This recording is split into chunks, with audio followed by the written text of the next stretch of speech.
Hi, my name is Don Crum. I'm a character animator at Pixar Animation Studios and formerly at Walt Disney Feature Animation. I've had the good fortune to work at both studios and utilizing two different tools. I started out in traditional hand-drawn animation, and coming over to Pixar, I've transitioned into the 3D world using the computer.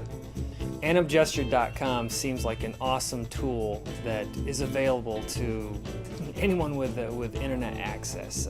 If I had had this tool back when I was in art school, it would have been, I think, an essential part of my learning process. The beauty of it is there are poses that are not just random abstract poses, but they're poses that are based in real movement, so they have some real context and meaning.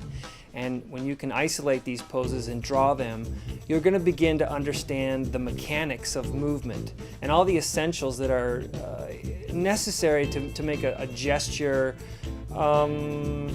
effective. Essentials like balance and weight shifting, and knowing where the center of gravity is in your character at any given time, and it's always changing. Any of these things, it'll help improve your power of observation as well. And if there's one thing that an animator should possess, it's a strong power of observation. I think that's half of our work is just observing the world around us, absorbing it, and using that knowledge to express our ideas through our own characters. And this is a great tool that's available to you that will allow you to start to understand the mechanics of movement and the gestures that generate that movement. But gesture has always been something that I've utilized regardless of the studio or the tool that I'm using to create animation. It's essential to animation and essential to the work that I do every day.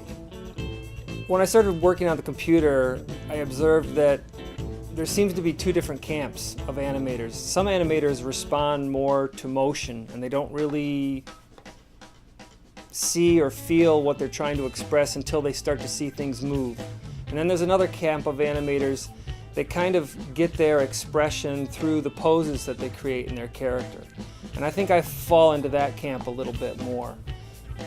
Because for me, the gesture of a pose is the root of the expression. But gesture is what gives movement context. Gesture is what gives movement some meaning and some expressive quality. So depending on the gesture, a slow movement might mean sadness, or a slow movement might mean something's heavy, or a slow movement might mean something sneaky, or a slow movement might mean something is broken-hearted.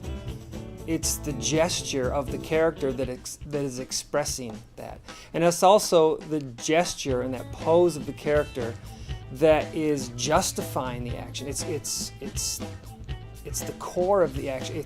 It's what makes the action possible. It drives the action. And I think this is what oftentimes is missing if you just start, get onto a computer and just start making things move. The movement by itself isn't going to say too much about the character, but the way you pose that character, the way you design that gesture, that's going to say something about how the character feels, their strength. It's going to say something about their emotional state.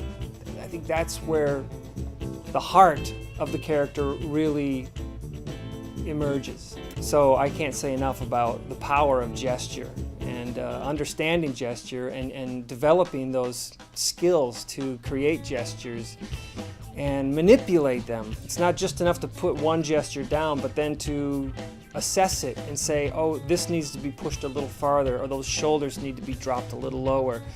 To develop gestures that really begin to express what you're trying to express as an animator. That's the power of gesture. And if you have those skills, then you're a little bit ahead of the game, I think. And then you can apply those gestures to your animation, and coupled with good timing and great movement, then your animation is really going to come to life and sort of just take on that spark of life that we all try to achieve through animation. In my class, we're focused more on the mechanics of animation and less about the expressiveness of the gesture.